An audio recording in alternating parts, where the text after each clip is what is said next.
Hello and welcome to this lecture on Britain out of the Middle Ages, or 16th to 18th century British history, for the course Culture and Literature 2 for Rotterdam UAS. I'm David Marler.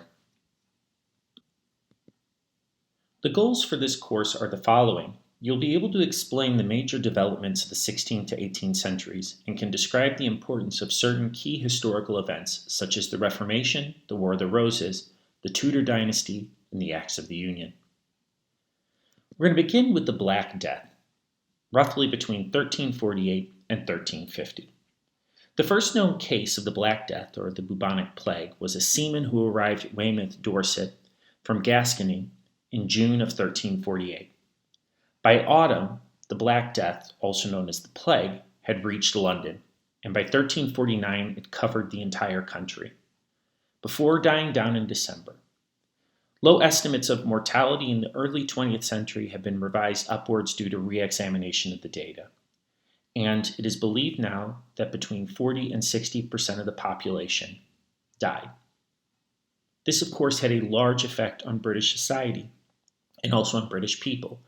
But strangely enough, the Black Death had a big effect on the English language. We call this the Great Vowel Shift.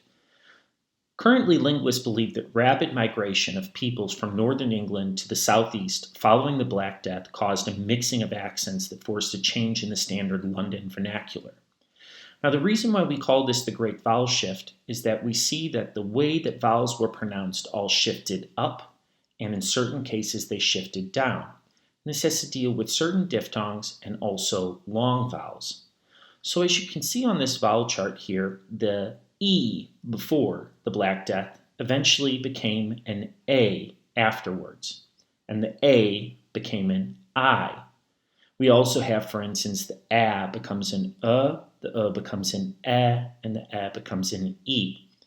Now, you don't have to remember this. It's actually quite difficult to remember exactly how the Great Vowel Shift worked, but it does explain why English spelling, which was actually formalized before the Great Vowel Shift, is different, and why it often doesn't match up with a lot of other European languages that use very similar alphabets. If we look at it here, we can see examples of this. So in late Middle English, before the Great Vowel Shift, the word bite would have been pronounced bita, much like it would in English or in Dutch if we were to actually look at this word. But after the Great Vowel Shift, the E shifted to an I, so it became bite.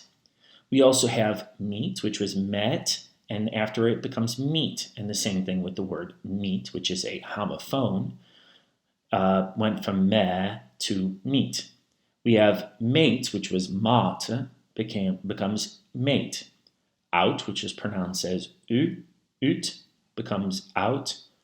Boat, which was bought, becomes boot.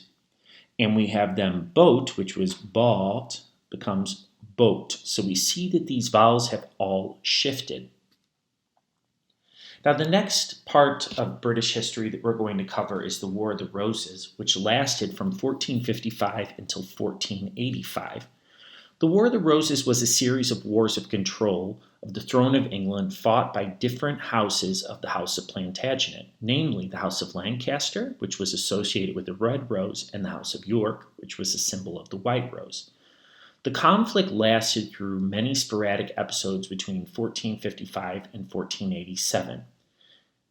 There was fighting before and after this period between both houses, and eventually the House of Lancaster won.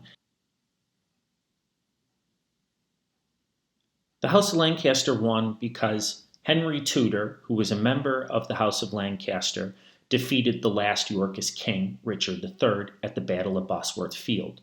After assuming the throne, he married Elizabeth of York, essentially unifying the two houses.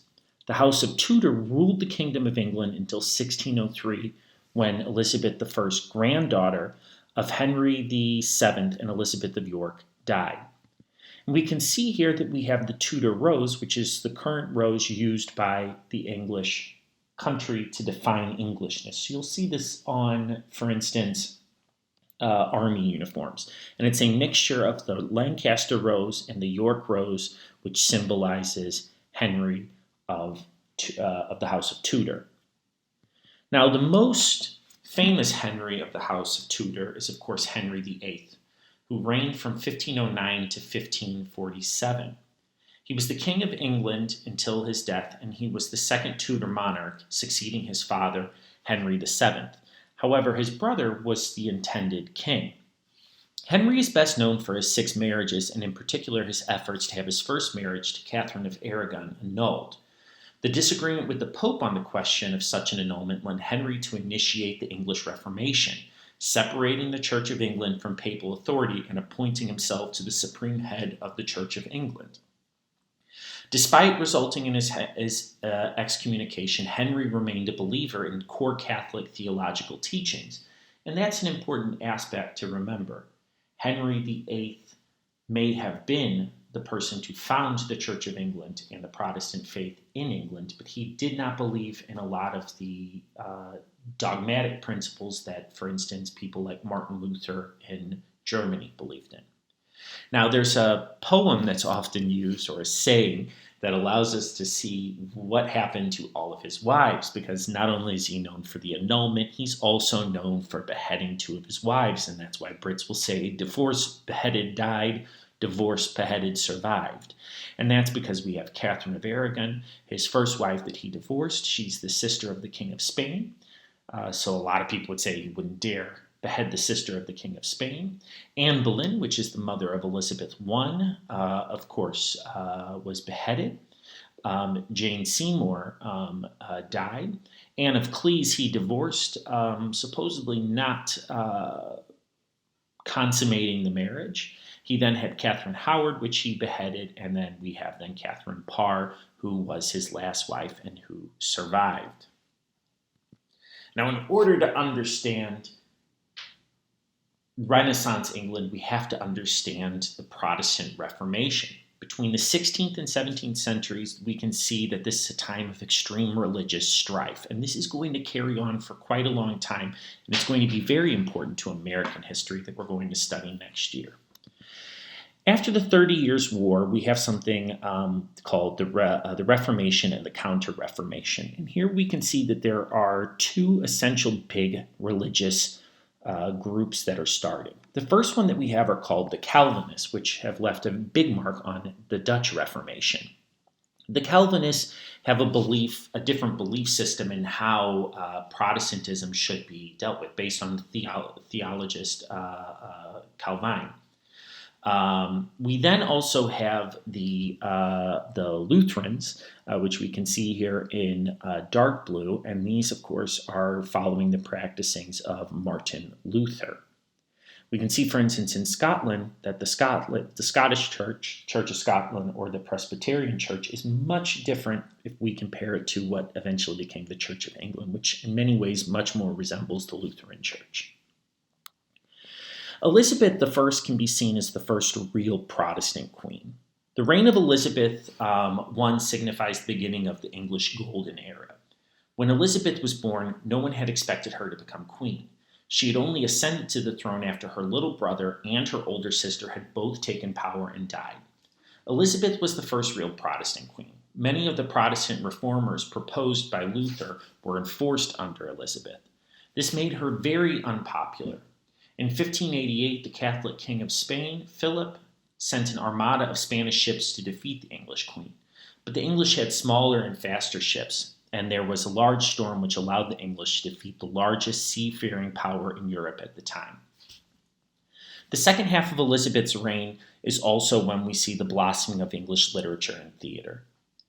One of the most prolific authors in the English canon, William Shakespeare, wrote many of his plays between 1564 and 1616, many dealing with royal life.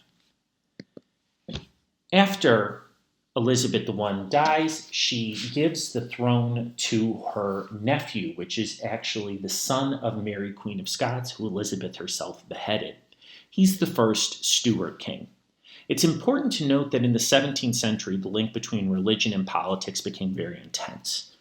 This was because the king or queen was able to rule through dictate or decree. Every time that there was a new dynasty or a new monarch, there was a change that the national religion had to deal with. It had to undergo. It's all changed because of one reason. Parliament in the 17th century established its supremacy over the monarch. This angered the Stuart kings a lot. It led one king, King Charles I, to dismiss Parliament. This also caused a lot of people, especially Catholics, to revolt. Guy Fawkes, for instance, became synonymous with the Gunpowder Plot, the failure of which has been commemorated in Britain since the 5th of November 1605. His effigy is traditionally burned on a bonfire, commonly accompanied by fireworks. In 1604, Fawkes became involved in a small group of English Catholics who planned to assassinate the Protestant King James and replace him with his daughter, third in the line of succession, Princess Elizabeth. Fawkes was described by the Jesuit priest and former friend Oswald Tesimond as a pleasant approach and cheerful of manner, opposed to the quarrels of strife, loyal to his friends. Fawkes was involved in the Gunpowder Treason, which was his plan to blow up Parliament. And you'll hear the poem spoken by British people on the 5th of November that you see on your screen. Remember, remember the 5th of November, gunpowder treason and plot. I should know no reason why gunpowder treason should ever be forgot. Guy Fawkes masks are also important and used by the hacker group Anonymous. We then come to the English Civil War between 1642 and 1645. As was stated earlier on James I, there was always friction between the Stuart kings and the English Parliament. This has two reasons. One, King Charles I sent the Parliament home when he disagreed with it. The Stuart kings were known to rule via dictate in Scotland, now that they had to contend with a Parliament that wanted to get its own way. You have to remember that the Stuart kings are the kings of England and Scotland, but they are very much Scottish in this way. They see that they have this divine right of kings, that they're anointed by God and that they should have the rights to do what they please. The second major reason was the growth of ideological Protestantism, also known as Puritanism, in England. These Puritans saw the king and his lifestyle and the lifestyle of his followers to be immoral. These Puritans were also very anti-Catholic, and they saw the Stuarts' leniency toward the Catholics as heretical. This eventually led to the English Civil War, where Oliver Cromwell led an army to take over the government and establish the Commonwealth of Great Britain. It is also the first and only time that a king, Charles I, was placed on trial and executed. So we have two major groups when we're talking about the English Civil War. We have the Cavaliers, which are the Loyalists, and we have the Roundheads, which are parliamentarians. We're now going to watch a short video based on the English Civil War. In part, at least, the problem was Charles himself. He believed in what he called his divine right to rule, and parliaments for Charles were an irritation. In his first few years, he called them as rarely as possible, and when they dared interfere in questions of government, he packed them off back to the shires, and for 10 years, he ruled without them. Anyway, in 1640, Charles was forced to recall Parliament because he was in trouble. He was king, not just here in England, but in Scotland too. And in England and Scotland, he'd provoked anger because he'd been making changes in religion, which is always a dangerous thing to do. And people thought that he was trying to wind back the clock to the days before the Reformation. And in Scotland, the people had raised an army to fight against these changes. And so here in England, Charles was forced to recall Parliament to raise money to fight the Scots. Parliament met in 1640, bursting to discuss the state of the realm, and they dared criticize not the king directly, but his advisors. Charles hated this kind of interference, and in 1642 he entered Parliament and tried to arrest 5 leading MPs, and of course, uproar. And within weeks, England was split in two in a civil war between the king and Parliament.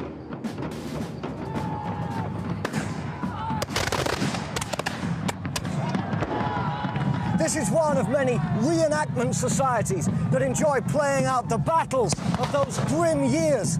And it was in the Civil War years, in the 1640s, that Oliver Cromwell rose to prominence. He was no one special. He was just a farmer. He'd had no military training, but he had an instinctive knack of reading a battle. He formed a troop of cavalry, and he was always in the thick of it, in the uproar and the smoke, and he always won. And it fed in him a sense that God somehow had a purpose for him in all this. This, then, was the legacy of the Reformation. A godly revolution that would change England forever.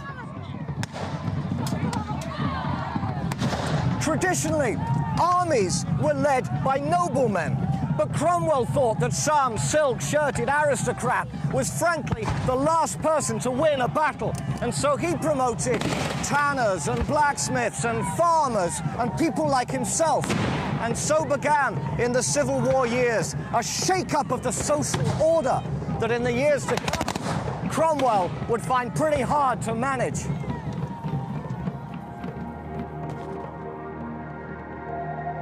By 1646, the First Civil War was won, and Charles was imprisoned here in Carisbrooke Castle. What followed were months of stalemate. Parliament still wanted Charles on the throne, but under their control. Charles still believed in his divine right to rule, and he dismissed all those who'd fought against him as traitors. But then, he sealed his own fate. He did a secret deal with the Scots. Charles persuaded the Scots to invade England to reclaim his throne, plunging England into 2 more years of suffering. Cromwell never forgave Charles. As he saw it, Charles had declared war on his own people.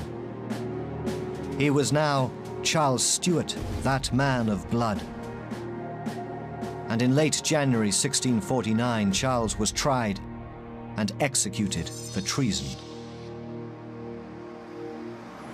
But I want to end this story with a little detail that was recorded by an eyewitness who was there on the day that Charles was killed. And he says that when the axe fell, there was an audible groan from the crowd. No cheers, no celebrations, which begs the question, how much did the people of England really want the king dead? And it begs the question, what would happen next?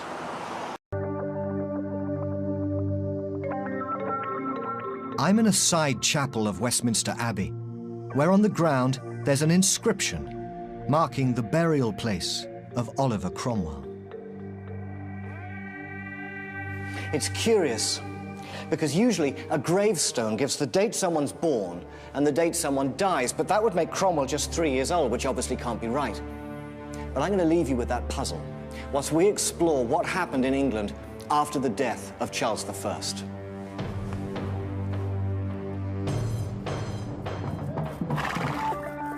By the late 1640s, the greatest power in the land was the army. In theory, it answered to Parliament, but with every victory it had won, it had grown stronger. The soldiers had come to believe that God had a purpose for England, and that the army was the instrument by which that purpose would come about. They were camped in Putney, southwest of London. Putney was close enough to London for the army to defend the capital in times of danger, but far enough away so as not to upset the citizens of London, who hated the presence of all those soldiers, because the soldiers reminded them of the grim truth that England was now under military rule, and that England's future rested on decisions made not by Parliament, but made here in Putney by the army. In 1647, Cromwell invited soldiers from every regiment to meet with the generals in St. Mary's Church, Putney. Their job was to debate the political future of England. The basic question was who should have the vote. Back then in the 1640s, only men with property had the vote, and the generals thought that that was right and proper. If you had property, you had a stake in society. But the soldiers saw things differently. Why should anyone obey the law, they said, if they had no vote? And what was happening here 300 years after the Peasants' Revolt was a repetition of those same arguments used by that long-dead radical priest, John Ball. And in these years of civil war, the battle lines were being drawn again between those with property and those without, those with power and those without. Southwest of Putney is St. George's Hill, home to one of England's most exclusive golf clubs. This haven of comfort and privilege was once a key location in the drama of the English Revolution. In 1651, a group of revolutionaries called the Diggers moved into St. George's Hill, and they said the land was for everyone. And to prove the point, they started planting vegetables and growing crops. It was a kind of early commune, everyone living together in peace and harmony. And anyway, the local landowners, of course, were completely freaked out. So they hired thugs to move the Diggers off the land. The commune was broken up, the Diggers were dispersed. There was a chance in these years to completely transform English society. What they called at the time a world turned upside down. Rights for the poor, rights for women, a redistribution of wealth. But the old forces of order extinguished that chance. Ever since the Norman conquest, land and property were the real powers in England, and the death of a king couldn't change that simple fact. At the center of all this was Cromwell. He feared the revolutionaries, but just as much he despised the MPs, the guardians of the old order. After the land grab of the Norman conquest and the land grab of church lands in the Reformation, there followed in these years a third great land grab, as the gentry helped themselves to the estates of royalist noblemen who'd either died or fled the country. And Cromwell watched in despair at all the MPs scurrying around doing dodgy deals, lining their pockets, until at last he grew sick of it. In 1653, Cromwell decided only the army was fit to govern England. Only the army had the true fire of God in their hearts. So he took a troop of soldiers into Parliament, and he closed Parliament down. In one move, he betrayed everything the Civil War was meant to achieve. The tyranny of kings was replaced with the tyranny of Oliver Cromwell. And this is where he lived, Hampton Court Palace. It's a pretty heavy irony that this country farmer who'd fought against the power of kings was now living in a king's palace, a king in all but name. And so, for 4 years, he ruled in God's name, thrusting his ideas of godly living down the throats of the English people, increasingly hated by rich and poor alike, until in 1658, he died. And the whole structure of military tyranny collapsed like a house of cards.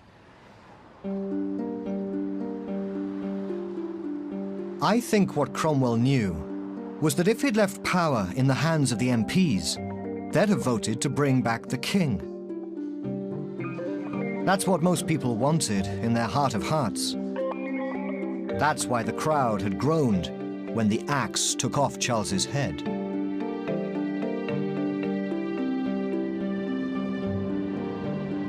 And that's exactly what happened. Within a year of Cromwell's death, free elections were held, and Parliament called for the restoration of the monarchy. And Charles Stuart, Charles I's son, sailed over from France, where he'd been living in exile, and he was crowned Charles II in Westminster Abbey on April the 23rd, 1661. And the answer to that puzzle about Cromwell's inscription? Well, 1658 was the year he died as Lord Protector of England, and he was buried in Westminster Abbey in a fancy funeral with a sword in his hand and a crown on his head. And 1661 was the date when, on Charles II's orders, his corpse was ripped out of his tomb and displayed on stakes across the country.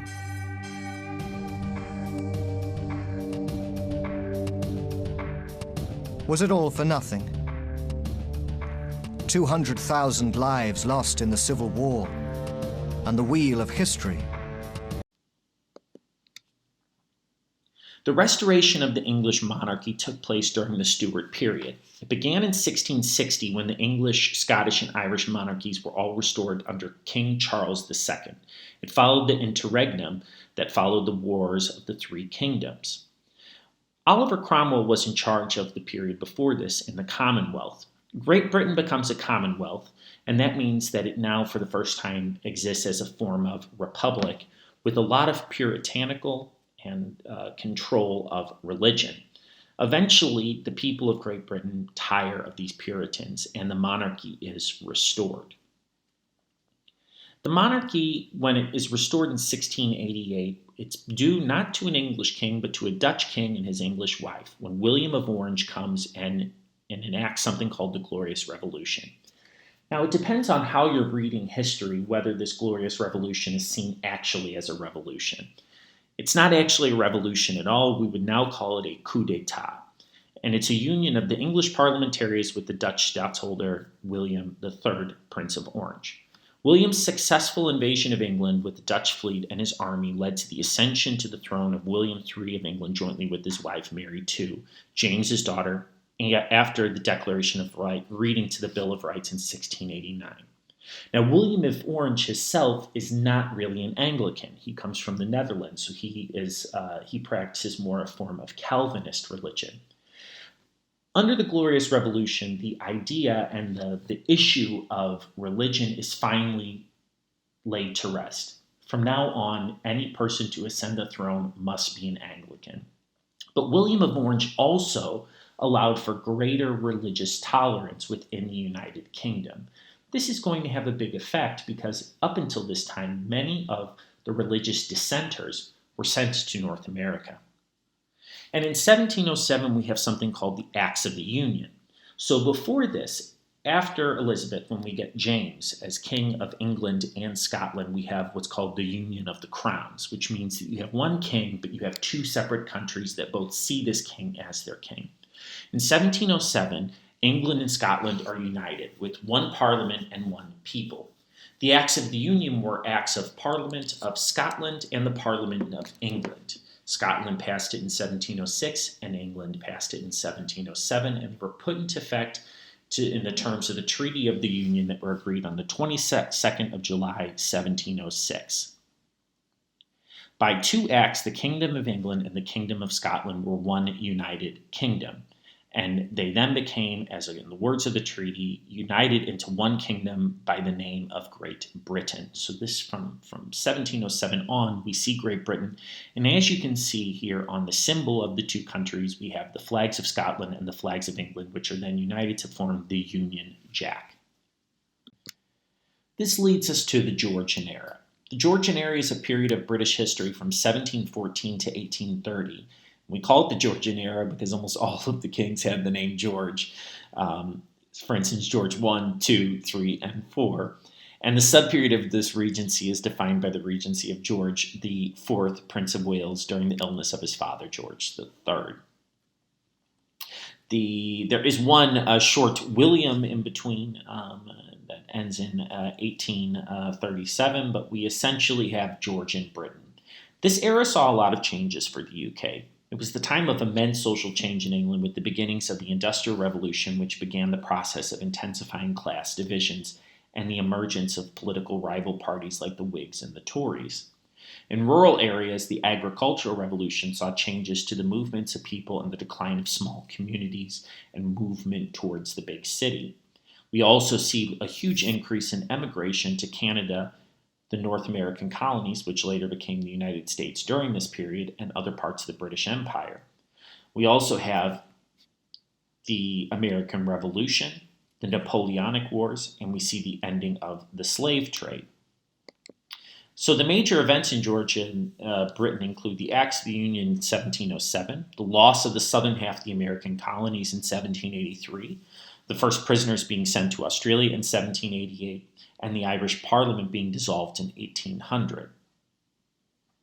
Now we've come to the end of this lecture, so I'm going to ask you a few questions that you're going to have to prepare and bring with you to the online lecture.